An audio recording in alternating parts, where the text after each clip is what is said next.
ఇది ఒక చిన్న బాలుడి తెలివి కథ. ఒక చిన్న గ్రామంలో విహాన్ అనే తెలివైన బాలుడు ఉండేవాడు. అతను చాలా ప్రశాంతంగా ఉండేవాడు మరియు ఎప్పుడూ కొత్తగా ఆలోచించేవాడు.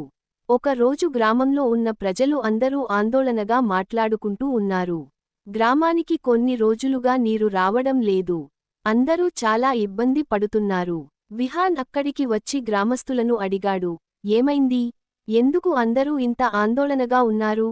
అప్పుడు ఒక గ్రామస్థుడు చెప్పాడు, మన గ్రామానికి నీరు రావడం లేదు. అందుకే మేము చాలా కష్టపడుతున్నాం. విహాన్ కొద్దిసేపు నిశ్శబ్దంగా ఆలోచించాడు. తరువాత అతను చెప్పాడు, మన గ్రామంలో ఒక పాత బావి ఉంది కదా. ముందు మనం ఆ బావి నీళ్లనే వాడేవాళ్లం. అప్పుడు ఒక పెద్ద మనిషి అన్నాడు, అవును. కానీ తరువాత గ్రామానికి టాపులు వచ్చాయి.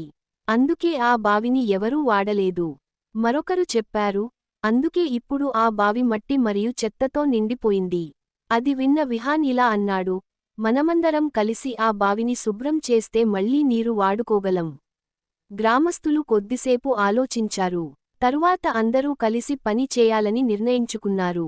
అందరూ కలిసి బావిని శుభ్రం చేశారు. కొంతసేపటి తర్వాత బావిలో మళ్లీ స్వచ్ఛమైన నీరు కనిపించింది. గ్రామస్తులు చాలా సంతోషపడ్డారు. ఒక పెద్ద మనిషి విహాన్ను చూసి చెప్పాడు, నీవు చాలా మంచి ఆలోచన చెప్పావు. నీ వల్ల మా సమస్య పరిష్కారం అయింది. విహాన్ నవ్వుతూ చెప్పాడు, మనమందరం కలిసి ఆలోచించి పని చేస్తే ఏ సమస్యనైనా పరిష్కరించవచ్చు.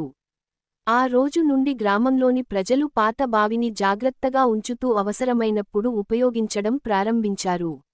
నీతి: పాత వనరులను కాపాడుకుంటే అవి కష్టకాలంలో మనకు సహాయం చేస్తాయి.